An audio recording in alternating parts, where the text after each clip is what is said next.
officers in all the investigations related to violence. We want everybody to carry out their political activities in a peaceful environment, and we don't want violence. I know that when I said 3 days ago that we were requesting members of political party that wanted to hold a political activity yesterday, when I said that they need to notify the police, I heard one of their leaders, former senator, saying that they have no obligation to notify the police and that they don't need the police to hold a meeting. So unfortunately, as a result of the absence of that notification yesterday, the police were not aware about what was going to happen, which route, what place. I wish they had heeded to my advice. The reason why the law says you notify the police is not because it's not that the police so that the police can give you the right to hold meetings. No, it's just for the police to provide security and to give right security advice to the citizens of Kenya. Had we sat down and cooperated with the police officers, I don't think the situation would have happened yesterday in the manner in which it did, because the police would have taken prior notice of what's happening, provided clear the routes, and provide also advice. In the National Police Service, we don't advise only people who are in government. We advise also every citizen, including those in opposition, on the best thing to do security-wise as they carry out their security activities. I insist, for avoidance of doubt, that anybody who wants to have a public event, it is important to notify the police and to cooperate with the police officers. We do not want situations where people refuse to notify the police, insist on having political activities notwithstanding police advice, and then go ahead to blame the same police. Yet prior to that, they were saying they don't need the police. So we need each other, and everybody needs the police officers in terms of dealing with these issues. Otherwise, those events will be investigated. Anybody will be found culpable, regardless of their political standing, will be held accountable.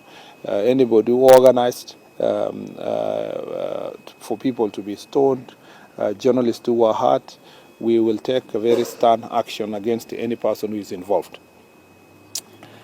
Two other questions. You wanted to ask a question? Okay. Yes. Yeah. My name is from Diamax. Okay. Yes, in terms of the fight against the illicit bill, we have cases whereby police have arrested those engaged in the business, they are taken to the courts and they are released and they go back to the business. Maybe what are you going to do? Well, we have sometimes we actually, from where we are, we have no control of what the courts are going to do. We just will continue arresting and taking to court. If the court releases people, we will take them again, release, we will arrest in another and take them again.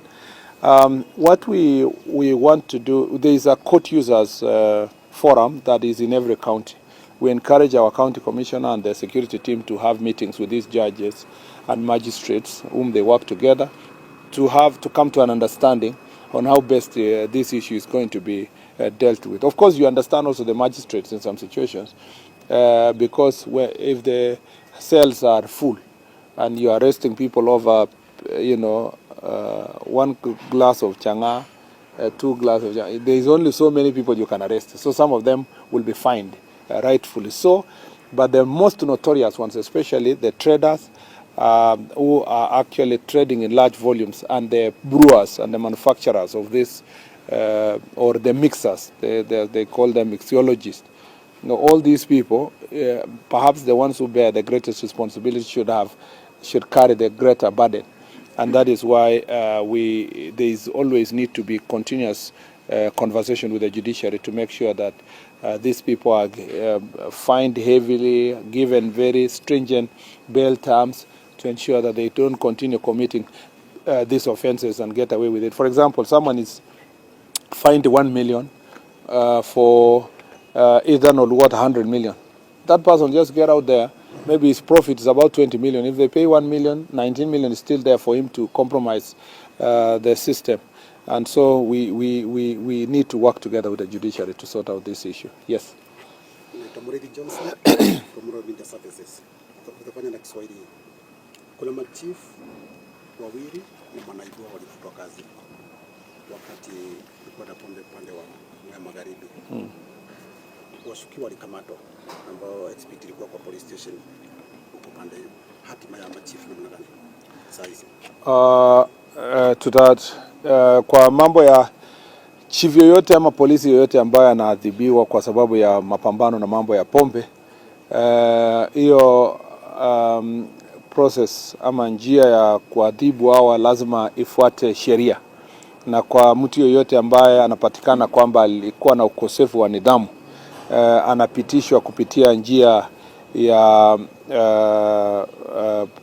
inayohitajika kikatiba, na akipatikana na hatia anavutwa kazi, asipopatikana na hatia anarudishwa kazi yake. Kwa hivyo kwa machifu wawili ambao umeuliza, nitashughulikia maswali haya katika jukwaa la usalama baadaye, na naamini ya kwamba mtakuwa pale ndio muweze mkafuatilia mambo hayo, kwa sababu machifu wenyewe wako pale na tuko tayari kujibu maswali ambayo wanaweza kutuuliza leo katika jukwaa la usalama. Swali la mwisho kama liko. Yes, mine. Waziri, my name is from KBC, and mine is still on yesterday's occurrences in Mombasa, Nairobi. And one is the issue of journalists. We saw some of them, they were injured, the equipment was stolen, their cars were vandalized.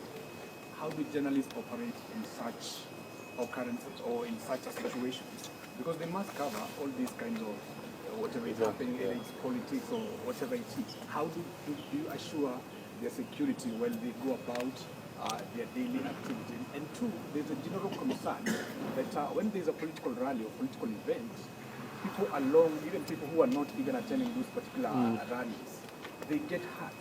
We saw some of them getting robbed on the highway, pedestrians, and even the motorists.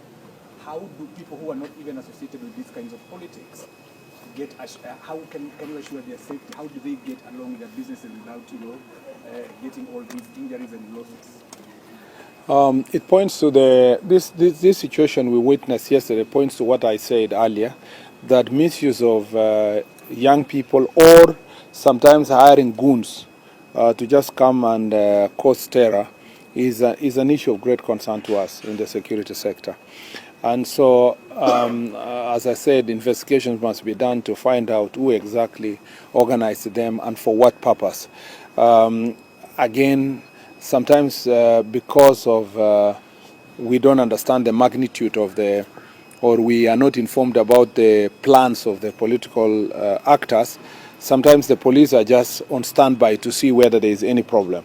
Like yesterday, the police were generally on standby because there was no clear notification to them about what event was going to happen and what routes. I was, for example, very saddened that political activists were going to play games at our airport.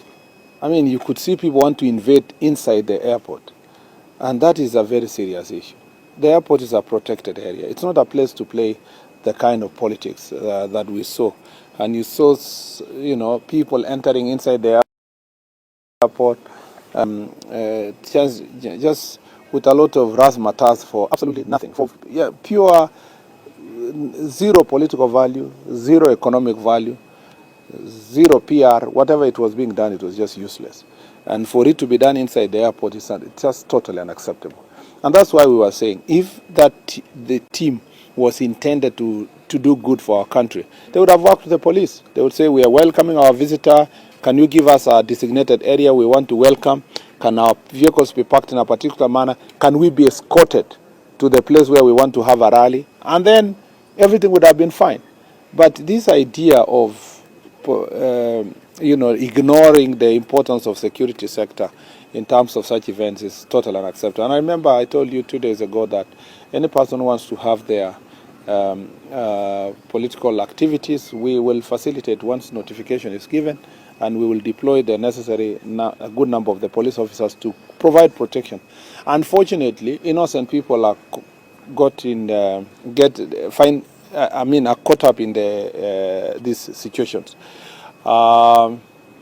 So it is regrettable that the journalists were in that situation.